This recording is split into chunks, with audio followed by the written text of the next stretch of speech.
And I am so happy to have you here. I want to introduce you to everyone. Ladies and gentlemen, and friends, and students, and clients, and practitioners, this is Jim Morningstar. Jim Morningstar is one of the original rebirthers, was in the original group of rebirthers. So he goes back to the mid-70s with Breathwork, and one of the first certified, in the first group of certified rebirthers. Jim, correct me anytime that I'm going if I'm wrong, but Jim is a clinical psychologist. He teaches and practices what he calls therapeutic breath work. And I've known him for years. He has several books out, really great books. Your center is in Wisconsin. It's called the School of Transformations, or Transformation School of Psychology? Well, it's the School of Integrative Psychology, and that has gone for 33 years in person. Now it's all online. So it's a virtual school. Excellent. So I'm trying to, I want to get your photo up here so people can see you. There you are. Excellent. So one of the things that fascinates me and I really love about your work is that you're even before breath work, or maybe alongside of breath work, you come from, some of your roots are in Alexander Lowen and bioenergetics work and identifying, I guess, what was called body types, and I think maybe you call them body themes. Yes. And as these body types relate to personality types. And then in breath work, we can make use of that information. We can make use of that knowledge by, I guess, evaluating a person's body, their posture, and so on. And that you've even have a series of specific interventions that you use in breath work that are targeted or that relate specifically to people's body types, body themes. That's accurate? That is very accurate. All right. So, Dan, first of all, I just want to thank you so much for this opportunity. I consider you one of the world's greatest ambassadors for breath. You are tireless in the work you've done and continue to do, and you amaze me. So I feel honored to be with you today and for you to, well, share some of what our passion is together. Yeah, exactly. Because I believe we are brothers in that, spreading the spirit of breath. Exactly. I mean, I travel around the world. You're right. 9 months of the year, I'm a road warrior. And the other 3 months, my plan, I'm usually in Mexico in my hammock in the gardens. Maybe that rhythm will change in the next couple of years as we're ramping up more in Mexico. But I travel around the world, and anyone who has ever known anything about the breath or taught anything about the breath, I was either breathing down their neck or kissing their feet, one or the other, until they kicked me out or sent me on my way. And so I'm really happy that we can have you here to pick your brain, because people stay away from me by the thousands, and and as many people as I've worked with, we all have our styles, we all have our personalities, we have certain chemistry with certain populations, certain groups, and so on. And so the more breath workers there are, the better. And I, without hesitation, consider you, I definitely feel like you're one of the most respected breath workers in the world. Certainly, I hold you in the highest esteem. And based on everything I've seen with you over the years and the amazing way you've been able to gather people together and form organizations, the original International Breathwork Training Alliance, and now the Global Breathwork Training Alliance, bringing together breathing schools and breathing teachers, coming up with, I remember sitting at the early meetings, let's start with the definition of breathwork and some ethics and standards, and what is everyone teaching, and what do we all teach that's alike, and what are the unique schools out there, and can we fit them all under one umbrella? And but it is a big family, and the breathwork community is is huge. And you've watched it grow from, you could probably remember a time when you could count on one hand how many breath workers or rebirthers there were in the world. Right. Well, and as you say, Dan, everyone's style of teaching breath work is different. And perhaps formal breath work will not be in everyone's story in their life, but breathing is. Yeah. And what we have to offer to the world is consciousness and awareness about breathing. Now, you mentioned the body themes, and you advertised that as one of the things that we could talk about today, because I believe that that is one of the areas that I specialized in, even before I got to formal breath work, working with Alexander Lowen. He was a master at observation of the human body. The guy's a and legend. how the human body develops. Yeah, the guy's a legend. He was also so much of a proponent of full and free breathing. He taught countless exercises on how to open up the breath and how to open up the breath for people who are holding their bodies in specific ways. Now, I believe that every human being is totally unique and different. We're not all typecast into this or that way of being. And at the same time, as human beings, we've also traveled through a common history together. We've traveled through what it is to be born, what it is to first wake up and find out how much there is for us in life, how we can express ourselves, how much we are in control of our own bodies, how much we can let our feelings out, how we identify as sexual beings, and how we can have intimacy and love in our life. Those basic themes are common to all human beings throughout the world, cross-culturally. And we do have, there are stages of development. As human beings, we all go through similar or the same stages of development. You started with the idea of birth, which is really important because, I mean, I would imagine right in those first few moments, the first few days, weeks, months, how our body forms, postures begin, different breathing patterns are already set in place. And then the different stages as we grow, puberty, and before then and after then, thoughts that we form affect our body. So Alexander Lowen was, I assume, well, we can come at it, we can open up the breath by opening up the body. If you work on the body, if you relax and release armor and so on in the body, the breath will open up by itself. And we as breath workers usually work from the other direction. If we open up the breath, we find that the body begins to kind of open and transform. So are you sort of coming at it from both directions at once? You're working exactly. on the body? That's what I found so helpful as a breath worker, is to be able to read the body. And we all do that quite naturally. We read each other's bodies all the time. You go to a restaurant, to play, wherever you are in life, you're always getting the signals of how another person is, how they feel safe, how they feel open in their life. What runs us is not our body types or our themes, but what remains unconscious for us. I was just thinking about this a few minutes before we got together, Dan. My son was born right here in this room that I am right now. He was born right here, and he had a beautiful home birth. We had a wonderful midwife. Everything went very smoothly except one thing, which was, as he was coming out, we discovered he had the umbilical cord wrapped around his neck. Wow. And so there was that little moment of fear, like, uh-oh, we've got to do something about this quickly, because his life was seemingly in danger at that time. Now, again, everyone was very competent. Things were handled very smoothly. The cord was cut. He was freed. He breathed easy. I held him. This window right behind me, the first thing that we did is I held him and we looked out this window together right here.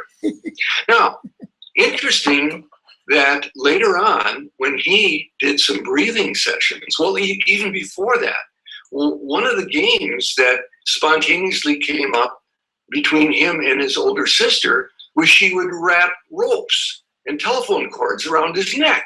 Wow. And then he would get them off. Huh.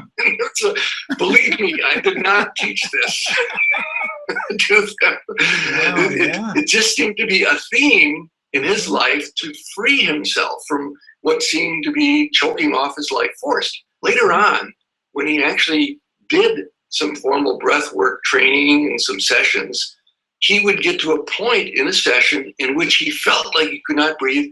And I've seen sessions in which he would take his shirt and rip it off dramatically, freeing himself from the breath.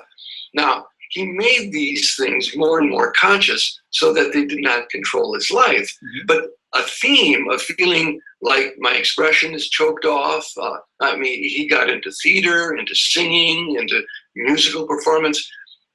So he turned what could be a lifelong sense of being choked off mm-hmm. and unable to express into a gift. Mm-hmm.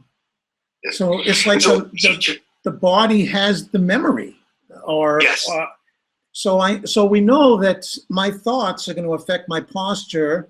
My posture is going to affect my thoughts, and so you're kind of we've heard this expression, body-oriented psychotherapist, and I guess breath work could be considered, they're a breath-centered psychotherapist, but you seem to bring together the whole thing, the psychology, the body, and the breath.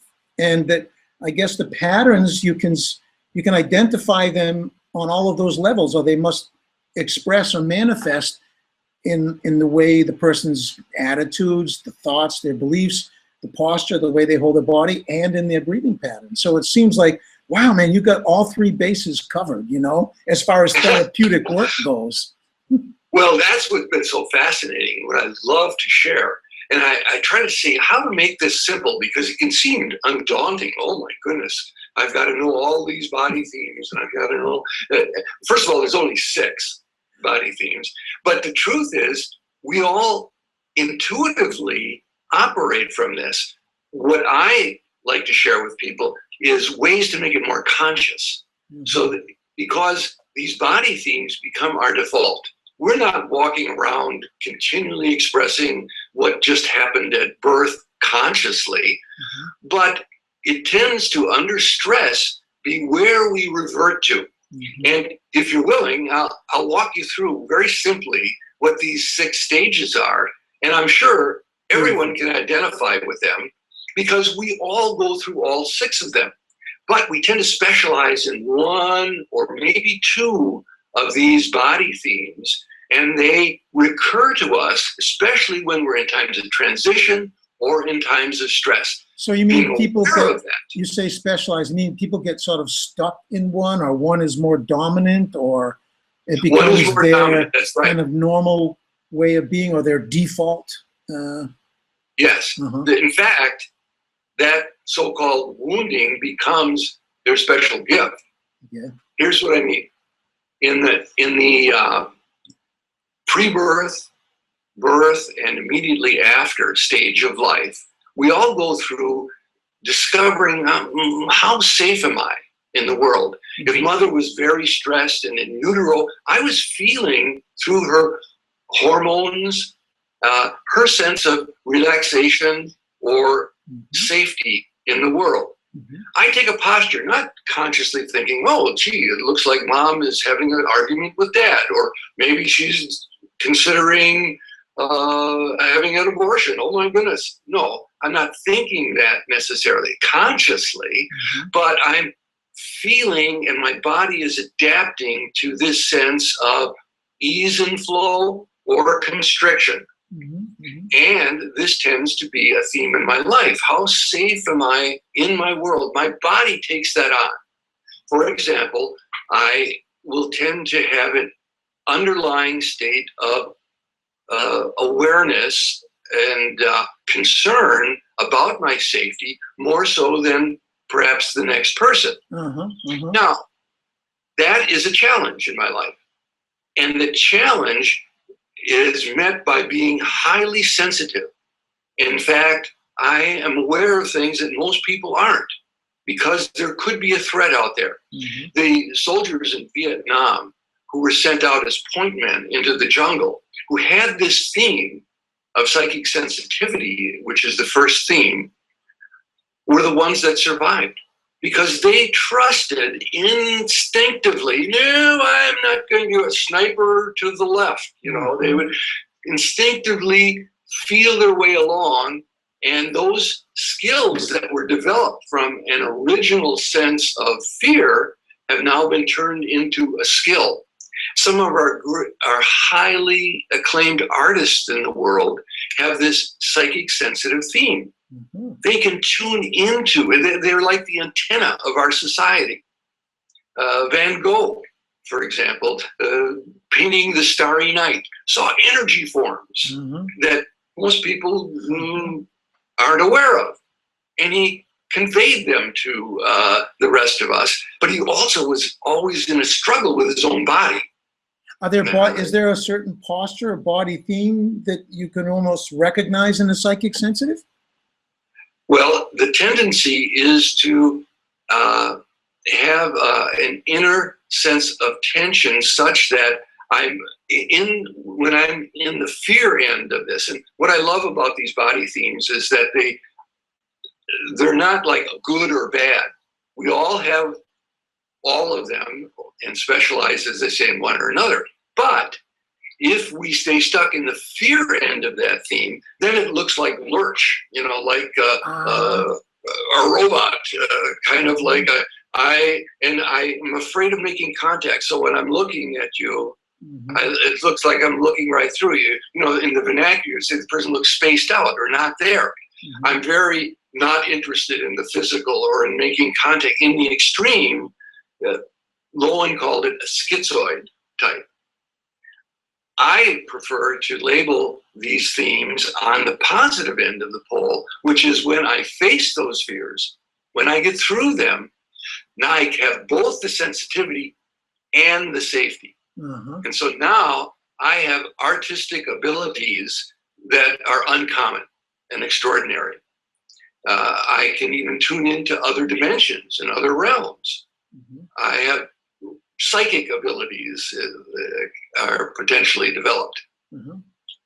So I love how you immediately, man. One lesson I just got from you, really, I already have to say thank you, is instead of saying a person is stuck with a certain theme, they specialize in it. That feels so empowering. That's like owning it and then using it to your advantage. You know, like a deficit turns out to be your like greatest potential. That's really beautiful. It is. Specialize instead of being stuck. I love that. Thank you. Oh, yeah, absolutely. Now, in breath work, what we notice here is that the body, the chest is fairly constricted. And I had a young gentleman who was doing breath work, and he would avoid any unpleasant feelings. He was what we would say out of his body.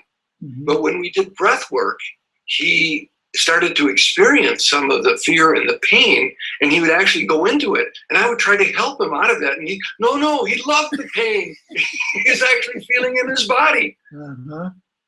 I remember one session that I had with him. I said, we talked for an hour or so, and I said, is there anything, significant that happened since the last time we got together? And he thought, well, no. I said, well, my mother died. And, what? Wow. So much repressed any sense of danger or fear in his life that he was out of touch with his own feelings. So now, when I would get him to breathe, what looked like he was barely breathing, to him was breathing more than he ever had before. So this is important for a breath worker. That's that sensitive part, right? Yeah, everyone should just breathe like this, fully and freely. Well, what will happen if a person is in the psychic sensitive state and you get them to overbreathe? They leave. Because that has been their defense. They do not fight. They're not aggression people. They just split. And if they can't get out of there physically, they will leave psychically and mentally. That's why Alexander Lowen called it the schizoid, I guess. Right? Their strategy is to split off. Yeah. And so the breath worker or if you're working with this in yourself, you learn to build up breath. So gradually, more and more, you become comfortable with just feeling in your body. Because the fear theme here is I'm not safe in my body or in my world. So the breath worker, being sensitive to this, helps the person build safety and confidence bit by bit at the rate that is safe for them, not pushing them too hard or too far. Now, when we get through that first stage of life, and we made it, because, you know, a lot of infants don't make it, you know, or early crib death, or, but in a sense, I've said, I'm safe enough to hang around. I'm in life now. So during the first year of life, rather than I'm just looking for threat every moment, if I had a sense of safety and ease, now I'm looking to thrive. I'm looking to see, how is it to be on this, in this body, on this planet? How much is there for me here? Do I have a sense of feeling abundant and free and love and food? And so this is one of my personal stories, is that my parents were living in a different state when I was born. It was during World War II, and my father was serving as a civilian in Arkansas. And my mother had no family or sense of support around her, and she was tremendously loving. Both my parents were very, so I didn't have a feeling of, oh, I'm afraid to be alive, and I'm afraid to, but she was told by the pediatrician, well, here's your feeding schedule. You just give him so much on the bottle, because the nursing didn't work. And they, you know, okay, no, how much is there for me? You know, nursing didn't work for her, and so I was given a bottle, and I was continually crying. I was continually disconsolate, and they didn't know what to do. So after several months, they took me back to the pediatrician and said, why is he crying? And he said, oh, well, he's actually starving. I had rickets. I was, because my mother did what she was supposed to. And I'm not blaming my mother. I mean, she was trying to be a good mother and do it the way the doctor told her. But she didn't have that flexibility there to say, oh, well, maybe what the doctor said isn't working for him. So I was put then on a greater formula, you know, more food, and everything turned out fine. But guess who has a stash of food in his glove compartment in the car? And if you go to my office at work, guess who has a bunch of Cliff Bars? Okay, we know who to ask if we get the munchies. I know where to go. That's right. That's right. Wow, so, yeah.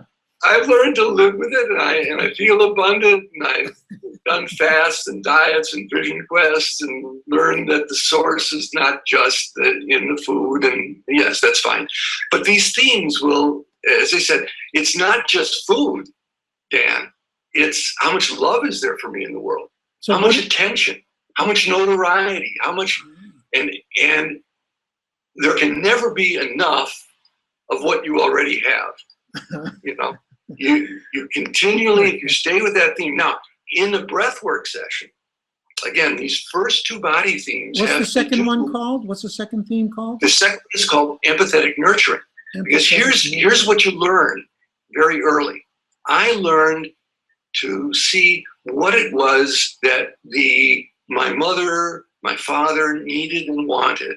And maybe if I was giving to them, maybe if I was a good boy, maybe if I helped them out, then I would get mine.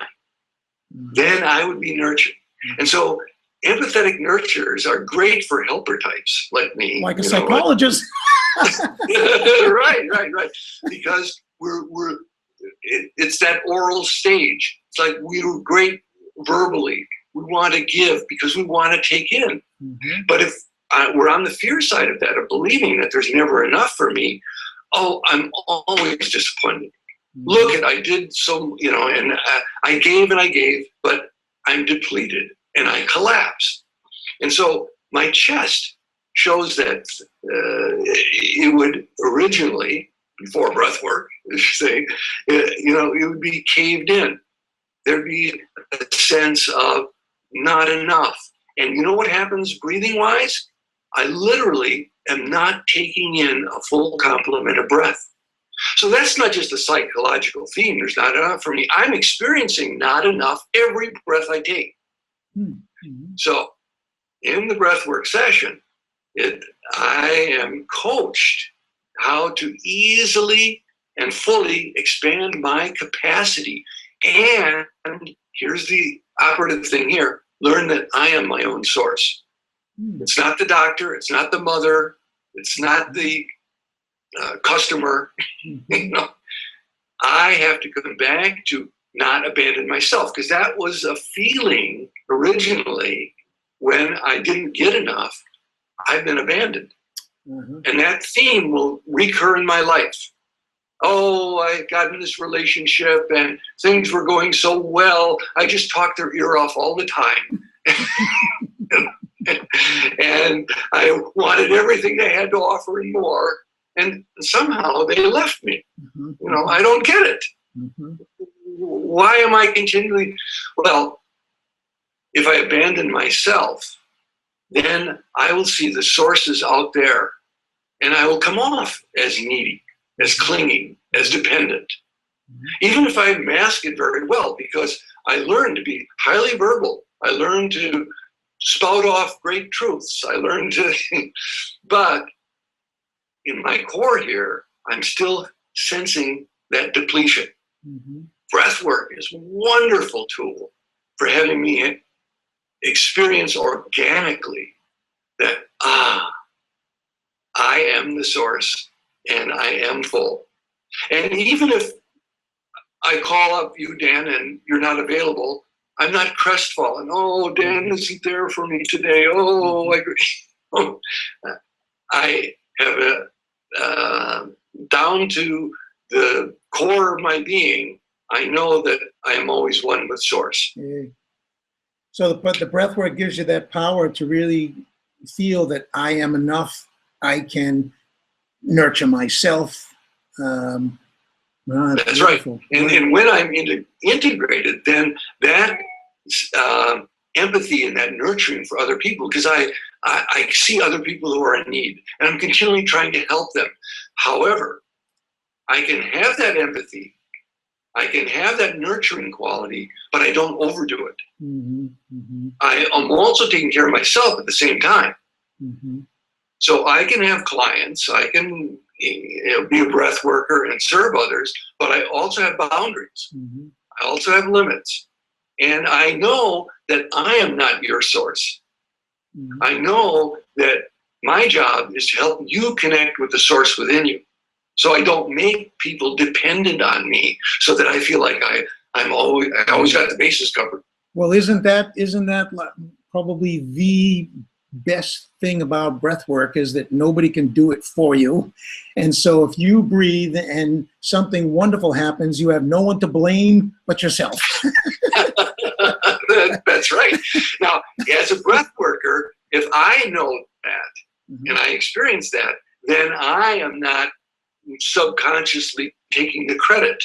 Someone said credit and blame smell the same. So I can allow you to have your source because I know I have mine. So that's that first year of life. The second theme is empathetic nurturing. And I've had it and I've used it. Well, I think we can all already feel that we have pieces of these. I'm sure I'm recognizing the first two in myself. And so what's the third one? Okay. Well, all right. So the first year of life, I'm pretty much immobile.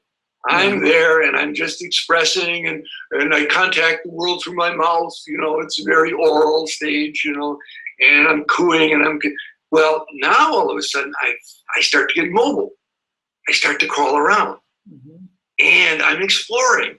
Oh, what's in this kitchen cabinet here? Oh, look at that pretty bottle with the skull and the crossbones. I wonder how that tastes. I start to explore. Now, how that exploration is met by my environment becomes very important. Is my my needs to explore and curiosity, how do others support me in that? If my independence, now all of a sudden I want to go off on my own, is a threat, and what I want in terms of exploring in the world might be inconvenient, then I am controlled. I'm controlled out of the fear of other people rather than controlled for my safety. And that may sound subtle, but not so subtle. Right. In other words, I'm asked you, well, why can't I do that? Because I told you. Because I'm bigger than you. Are we allowed to like move and crawl and freely? Or are people so worried about us that they keep stopping us every time we try to crawl somewhere? I can imagine that has a big effect. Yes, and how they do it has an effect. It might be overpowering. And this is one of the first, this third stage is called inspirational leader. And so listen up, Dan, because you have some great inspirational I was just thinking about how people need to let me crawl where I want to crawl. Will you? Exactly. The world isn't big enough. I don't want to. Right. So, but see, you've taken this and you have integrated it. And okay, so here's what happens is that some of that early posturing around how free am I in life? Do I have the freedom to control my own self? If it's done in an overpowering way, I'm bigger than you, I'm stronger than you, you're going to do it because I say so, here, boom. Then I have that sense that I have to submit to the bigger power. But when I grow up, I identify with that. And then I control others. And you know what? The way to be in control is not to let others know what you feel. Because if, for example, I'm afraid of the dark, and Dad says, okay, now you finish your green beans on the plate, or you don't get the nightlight. Oh, then I'm being manipulated, seduced. Oh, you don't want to do this to hurt your parent. So there's two ways that I get control. One is through overpowering, and the other is through seduction. I learn and identify with these. And if I don't deal with the fear and recognize that I am in control of my life, it's not, relationships aren't a continual power struggle. I'm not continually looking for who's got the upper hand, who got the last word in, who seems more in charge or on top of it than who. And so I learn more harmony in life rather than domination for control or seduction. Well, and it is dangerous to let people know what you're afraid of, because then they'll use it against you, right? That's what I'm saying. Right. And so what I learned to do is to rise above my feelings. Now, that's a great skill in many situations in life where, say I'm in business and someone doesn't want to buy my stuff, or I have a challenge. Well, I don't say, oh my goodness, I'm a failure. I rise above it. On to the next conquest. I'm the captain of the ship.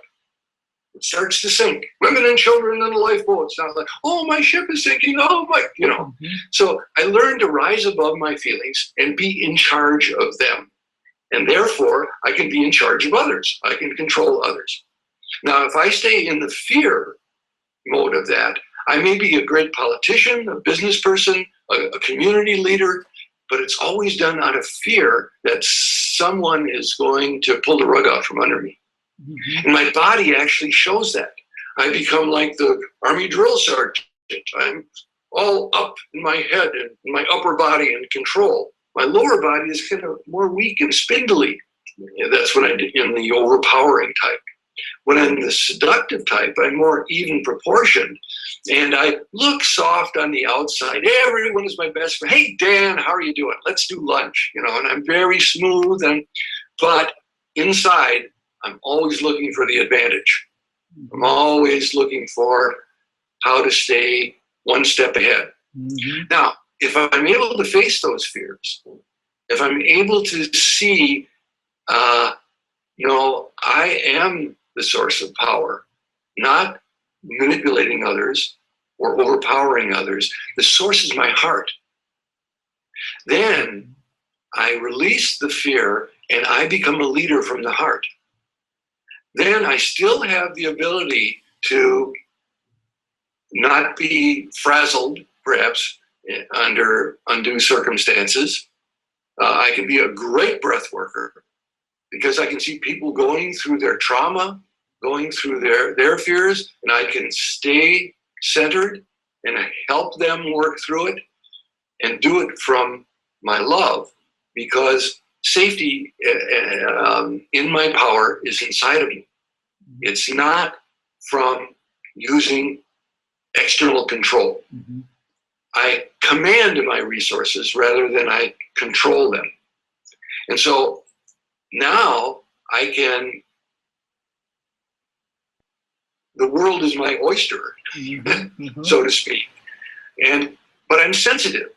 If people aren't wanting this, and you said this right from the start, one of your first comments today was, not everyone's going to like my style of breath work. They might like someone else's. Now, if you were stuck in the inspiration, no, mine is the best, and there's only one way to breathe, and it's the Dan Brule method of breathing, and it's, So you have integrated your leadership into a heart-centered leadership, which is truly, this is called the inspirational leader type. And I would say you are the poster child of this, Dan. You are really inspiring, and you have helped so many people overcome their fears with simply trusting their breath. Mm-hmm. Beautiful. Yeah. I mean, there is something, it's like something happens where you just have a sense of safety, and you can't shake it. And no matter what happens, and other people might go, oh, should we call a doctor? Should we call an ambulance? And there's none of that happening because there's such a solid, maybe it's a certainty, but it feels more like a safety. And we seem to be able to transmit that to people. I think people can catch it from us. I think a lot of breath work is like that. Whatever abilities or skills we have, somehow it's like the flu. We can catch them from each other if we just hang around together and breathe together. Somehow abilities get transferred, transmitted. That's something beautiful about breath work. I don't see it in a lot of other modalities, but it seems to be a real fundamental part of breath work, is that our clients, no matter what we say, no matter what we do, they seem to they get something, and it has to do with what's real, what we've really got in us, and that's somehow comes across, maybe in spite of what we say, or in spite of how we are, in my case. Right, and that's, you see, you inspire others. You say it somehow gets across. It comes through inspiration, not through domination or control. You inspire others, Dan. And because, as you say, you can be in a room, say in a breathwork training, and it seems like chaos. And your ability to stay with the truth, we're all safe here. We're all choosing to do this because we no longer want to carry this drama in ourselves. We no longer want to have unconscious fears controlling our life. You inspire others because you've gone there yourself. You've done it yourself, Dan. You've been around the world in every country. And so the more of us that can do that, the more of us that have the courage, and courage is a great theme here with the inspirational leader. The more of us that have the courage to face our fears can inspire others to do the same. Now, there's a difference between this body theme and the first two. This one and the next one that I'm going to describe have more of a challenge with their exhale than with their inhale. See, in the first two themes, I'm so frozen in that first theme when I'm in fear that I can't take a full breath of life. And in the second one, I collapse because I'm going to be abandoned, or I've been abandoned, or I'm abandoning myself. And I'm moment by moment not taking a full inhale. In the third setting, I am, let's say, I've risen above my feelings. I'm keeping you from my heart. My chest is out. And my greatest fear is collapsing. And so I'm always, now, the breath worker should know that a person who is of this style might look like a breathing champ. So I want you to breathe fully and freely. Sure.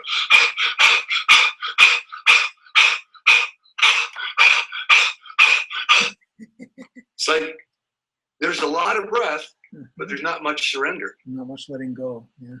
It's not the balance of being able to let go. And so yesterday, when you and I had a brief conversation, you talked about the Navy SEAL person who was teaching breathing, for courage to the recruits and that. Well, what you showed him was that he had half the picture, the vigorous inhale. And then the second half of the picture is the surrender, the letting go. And this is what, if I'm stuck in inspirational leader and in the mechanical or holding out type of breath, I can breathe for a long time. And I've had situations in which I thought, wow, this was the greatest session I've ever seen. That person breathed like a champ. I can't believe it. I wish I could breathe like that, And I said, how was your session? Not much happened. What's for lunch? Right. Because they never incorporated the surrender part. So the fear of letting down, and here it's what's important for the breath worker to know, is that what may be very easy for them may be very difficult for someone else. The surrender part and getting too close. And if you go in and you try to force someone to surrender, you'll get into a power struggle. And believe me, they will win. They are the experts at the power struggle. So instead of getting into a confrontational match with them, working at their side, being on their side. The enemy isn't each other here, it's the fear. And so that's your skill as a breath worker, is really partnering with them and not getting caught in the power struggle. Wow, beautiful.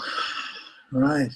Yeah, because I can see that in myself. If someone starts to overpower me, wow, they better be ready, because wherever they go, I'm going right there with them.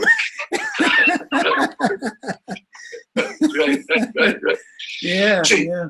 And the fact is that you've done the work, Dan, so that it's not a big ego game. It's kind of a game. Like It's a game, really. It's like I'm not invested in it like I was when I was younger. I can still play that way, but on the inside, we're playing here. I know, and so that does help. Right. Yeah. Wow, that's beautiful. Yeah, Thank absolutely. you. Absolutely. So that's the third one. All right.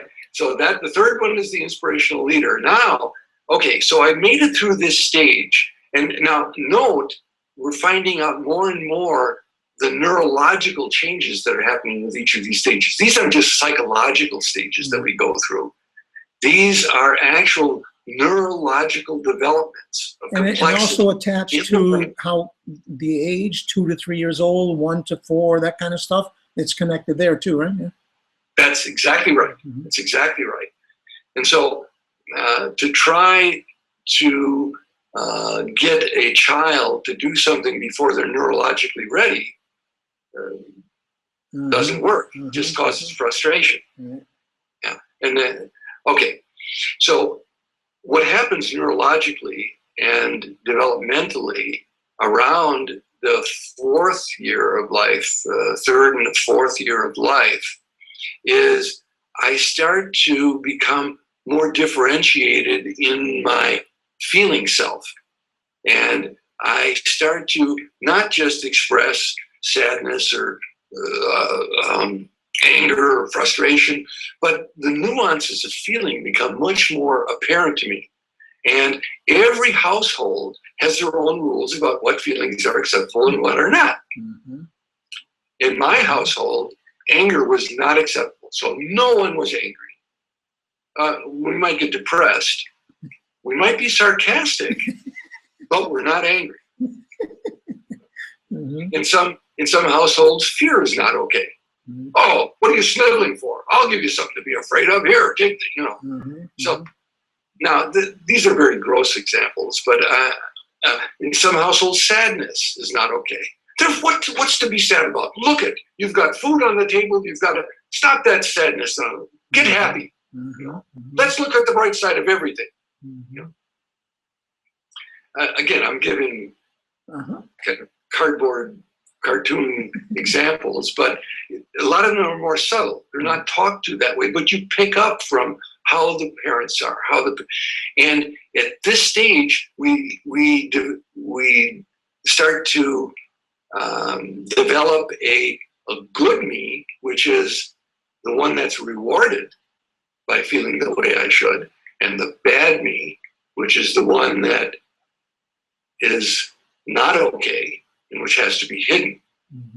And so that split going on inside of me, and often portrayed by the angel on one shoulder and the devil on the other, I learn to hold these feelings in, the bad feelings. Now, this is also at the time when my nerve fibers are being more differentiated, myelinated. So I have more control over them. And I start to learn how to do my bathroom functions on my own, because I can control my sphincter and I can listen to the feelings inside of me, and I can let out my feces under my voluntary control. So I'm developing skills here as a child. And so there's a metaphor here for letting out bad feelings or letting out bad waste products. I'm learning to control these. Am I doing it for mommy to be a good boy? Am I doing it because my body needs to right now? If pleasing mom or pleasing the parent figure becomes the most important thing, I have to control with overkill. So it's not just my sphincter that I'm controlling, it's my old gluteal muscles.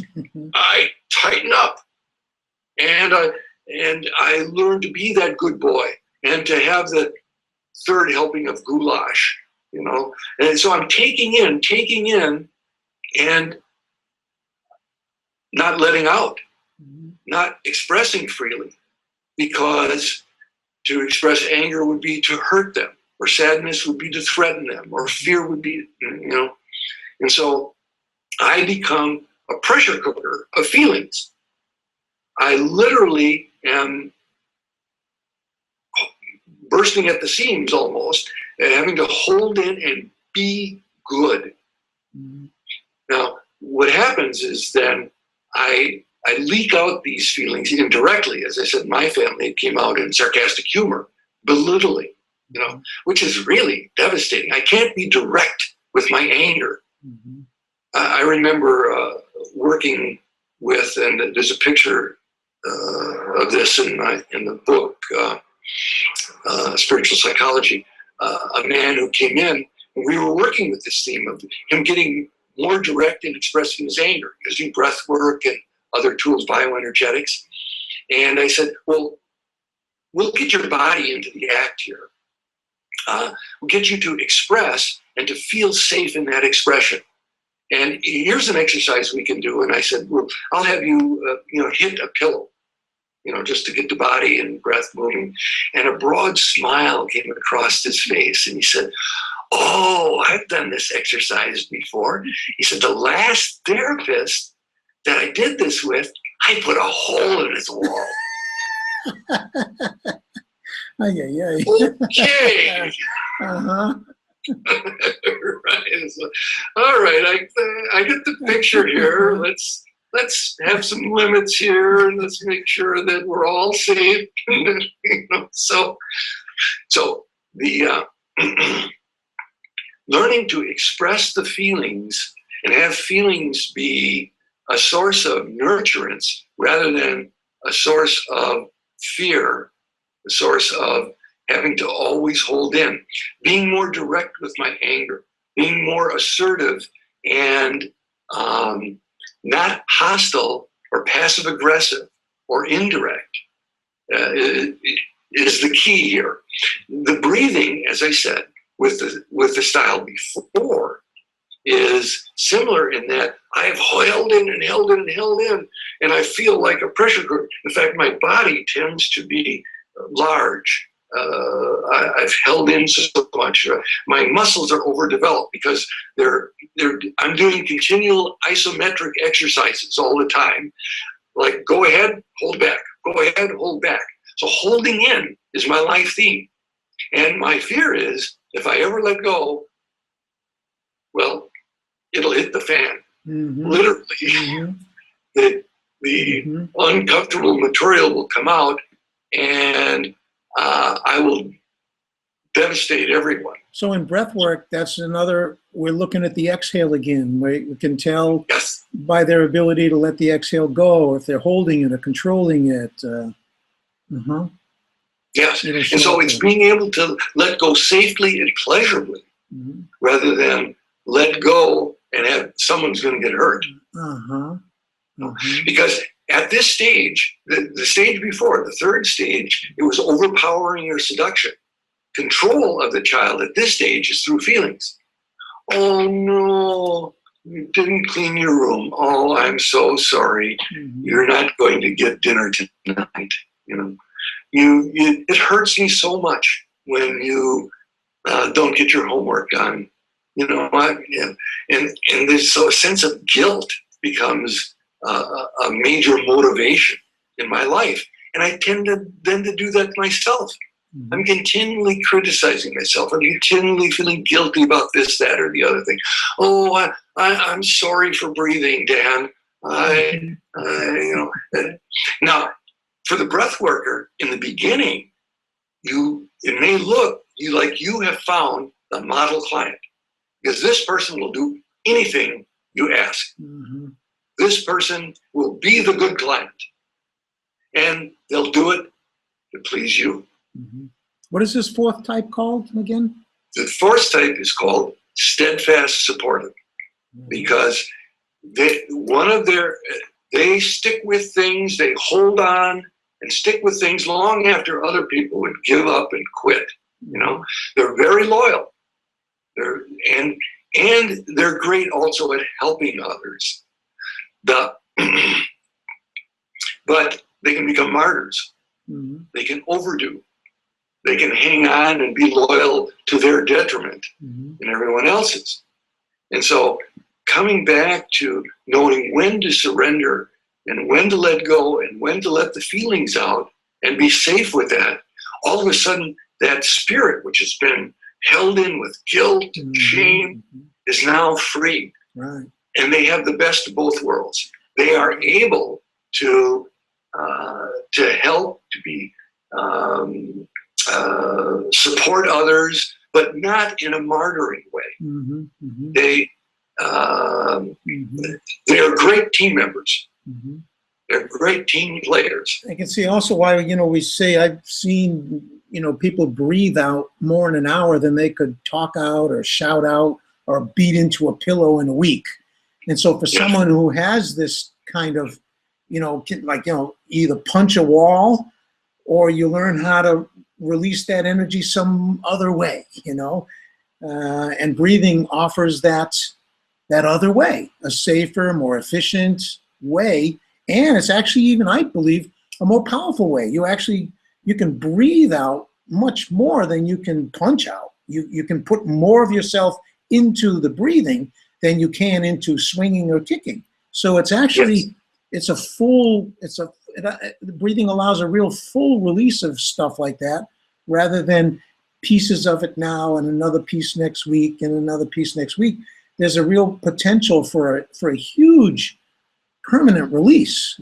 And I've seen it, and a lot of psychotherapists kind of don't believe it, or I know some, 18, 20 sessions, 30, 40 sessions, and I think, Jesus, come breathe once or twice and you could replace 20 or 30 of those damn sessions. What are you doing with that therapist? But you see, Dan, the therapist can only go or teach as far as they've gone themselves. Yeah. Okay? Yeah. And so, again, ours is not to judge, but ours is to offer. Ours is to say, when you're ready, we have something for it. Now, what I've done personally as being a therapist, is I have learned to combine these things, because sometimes actually getting the person to move in a breathwork session kind of jumpstarts it. Mm-hmm. But you're very accurate. In fact, it's beautiful what you just said, Dan, because what happens is if all you do is pound, if all you do is kick, if all you do is yell, and then you reflexively hold on after that, you have made the situation worse. Yeah. So you will see, and I made a couple of videos of doing this kind of work, and I am totally remiss if I haven't sent you this, Dan, but I will. So you'll see that I can encourage people to, when needed, it helps to jumpstart some of the breathing.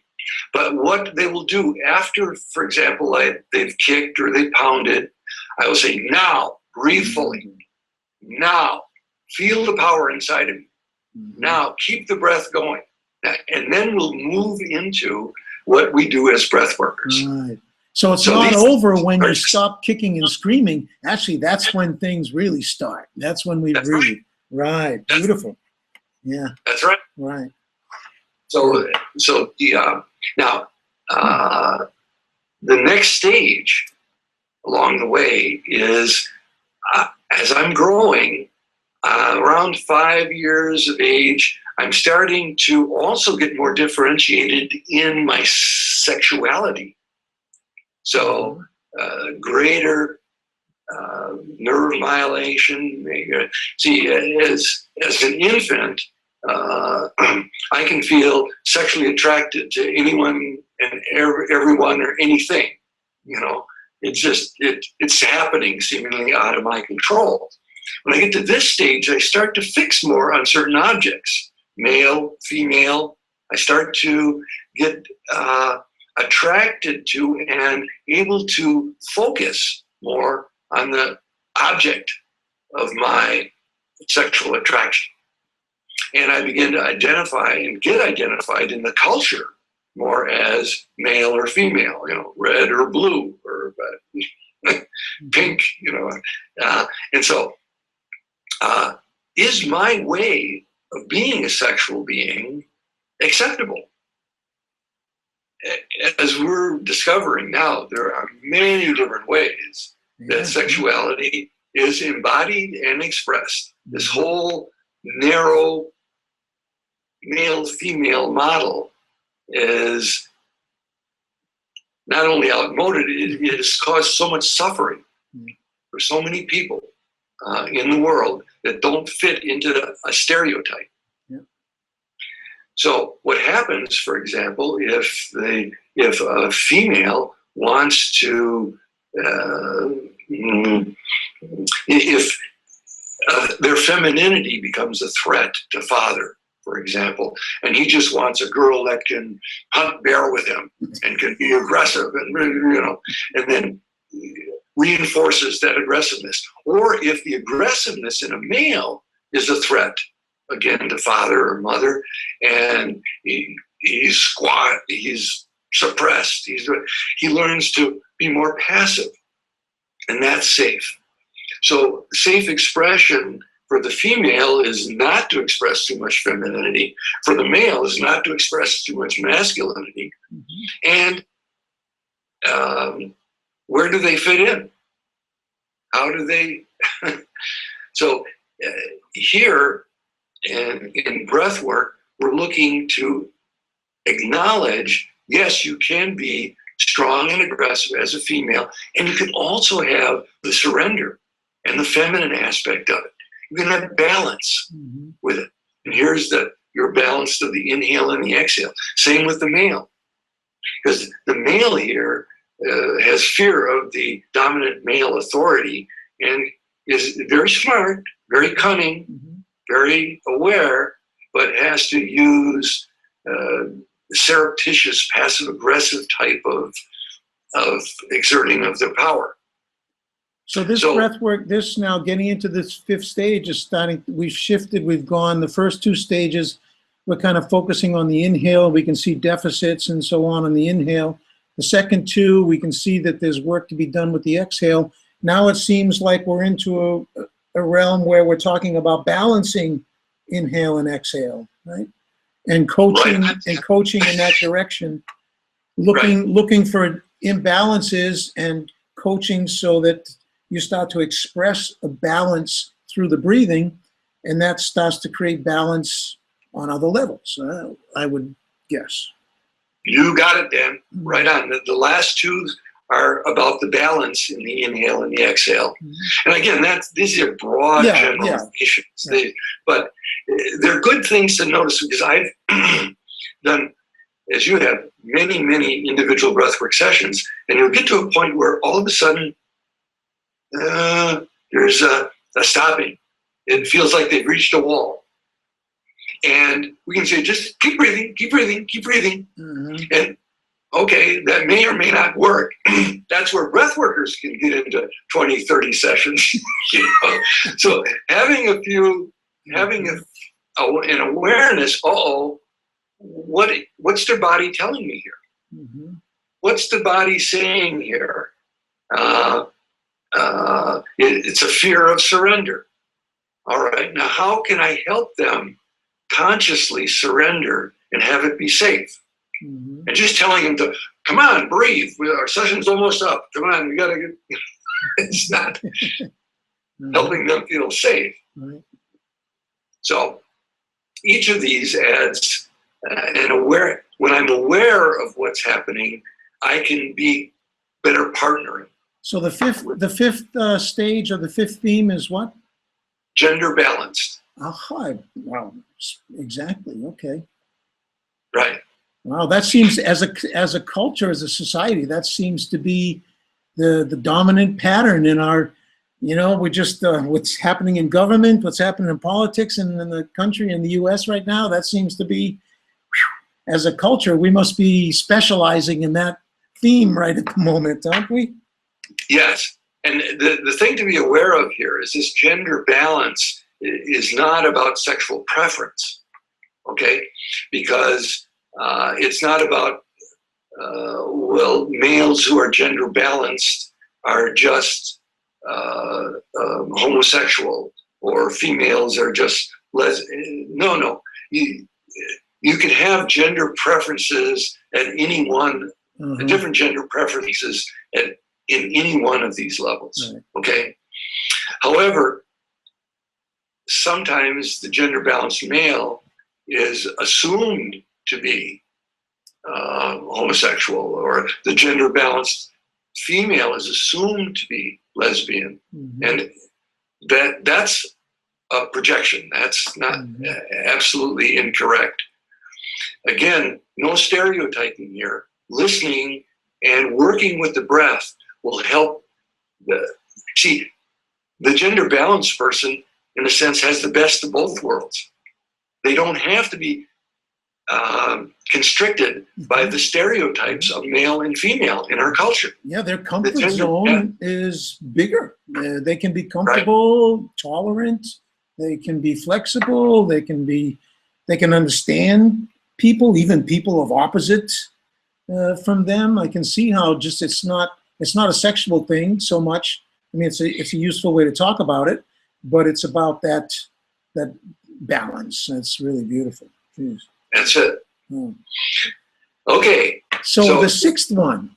The sixth one is called energetic grounded. Now, here I've made it through feeling safe, feeling there's enough for me, feeling that I can have harmony in relationships, not all a power struggle, feeling that I'm safe with my feelings, I can express myself fully in life, feeling that my sexuality is safe. And now I want to have intimacy. I want to have long-term intimacy in my life. I want to be able to surrender to love. I want to be able to, and at this stage, if it's been shown that I can express myself in life, but if I do it in a intimate sexual way, that's a threat. I get a split between my heart and my genitals. Mm-hmm. It's like, oh, this is what a loving person is, and this is what a sexual person is. Mm-hmm. You know, and so that becomes institutionalized in certain cultures even. You know, it's like, oh yes, the Madonna, the wife is on the mantelpiece, and I would do anything for her, for family, but I have to go to someone down the street, you know, in a different section of the city to have sexual fulfillment. Mm-hmm. And it's like I can't have it all in one package. Mm-hmm. And what happens is that when I feel like my desire for intimacy has been thwarted, I develop an armor. Mm-hmm. So and my theme here is I'm not going to be hurt again. I am not going to suffer emotional rejection again, or sexual rejection again. And so I am actually quite successful in life. I have energy coming out my head, and I have energy coming out perhaps in sexual conquests and that, but my heart is held back and reserved. And so I can't figure it out. Why am I successful at all these things in life, and yet I can't have a long-term, loving, intimate relationship? I don't recognize that part of me is holding back my heart. Part of me is saying, you're not going to hurt me again. Mm-hmm. Mm-hmm. And so with this theme, again, I'm very aggressive in my breathing. You know, I can breathe, but the surrender is really difficult. Surrender to love is difficult for me. And so in breath work, you may have clients like this and you say, wow, I feel great. This successful person is, or this very attractive person, you know, it's like, whoa, you know, and you can get into wanting to be friends with them or to, you know, and date them or something. You know, it's like, oh, no, wait a minute. That's their calling card. You know, they're out there with all this life energy. But the danger here is that they want to feel safe in love. They want to have the whole package. And indeed they should. And we can help them as breath workers to feel not only good in their handling of the world, which they're very good at, handling the world, and but in being able to let down, to surrender to love, and, well, in a sense, not always be on, you know, to let it in. Well, again, the balance here. This energetic grounding feels to me, I get an image of, like, you know, your head is in the sky, but your feet are on the ground, and and the heart is exactly the best place to be to make sure you include the head and the belly, the sky and the earth. The heart's the best place to be to bring it all together. And so is this energetic grounded. That's a really cool term. Right. But I love the way you put these pieces together, Dan. That's really great. Yeah. Again, that's why I say these things are so intuitive that once you see them, it's like, oh yeah, of course. Right. And we as breath workers or just as people see them on the street every day, and we see them actually in the trainings that I do. They're about seeing them in yourself first. Because if I don't see them in myself, they become blind spots. And then I have client after client that I trip over, so to speak, rather than help. Yeah. Yep. No. Yep. It's like the universe is sending them to me as a mirror, but I'm not looking in the mirror. See, what's wrong with these people? Right. Why don't they feel safe? Why don't they? That's also one of the most beautiful things I see about breath work is that, it's almost a cliche that, that everyone is our teacher, but really and truly, when someone comes to breathe with us, you're forced to be conscious, and you can't help but see things about yourself. And so the line about who exactly is the therapist and who's the client, I thank God that sometimes that line just totally disappears. And it's like, oh my God, my teacher came to me, and here I was trying to teach them something, and oh my God, it's like, holy. And so to be open to that, I think, is really important. And I'm not sure that in some of the models of therapy and counseling that's even possible or allowed or encouraged or yes, it's too scary. Yeah, it's too scary because I haven't, as the helper, gone through myself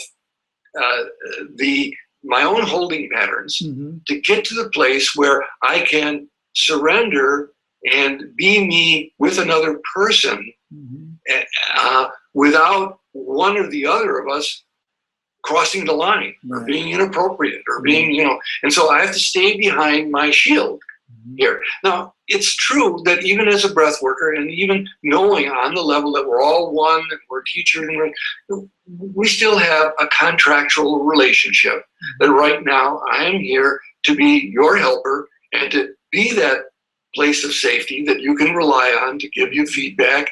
When it's time for my session, I will have mine. So, but to have that, that requires that extra level of inner safety, that extra level of inner trust in myself and in the process. Yep. And it's and breathing, breathing gives us. Dan, I think something new on the planet. They say there's nothing new under the sun, and there's been breathing techniques for thousands of years. Yes, that's true. They say the Taoists have had over 3,000 to 10,000 breathing techniques, developed. All of that is true. What's different today? What's different that what you and I are sharing with people and learning? And that is the dyadic technique. The dyadic technique means that another human being doesn't have to be a guru. It doesn't have to be a distant. It's another human being that is there supporting and as a coach to help one breathe and seeing the equality in that situation. So we are spreading on the planet this ability for people to share with one another as equals.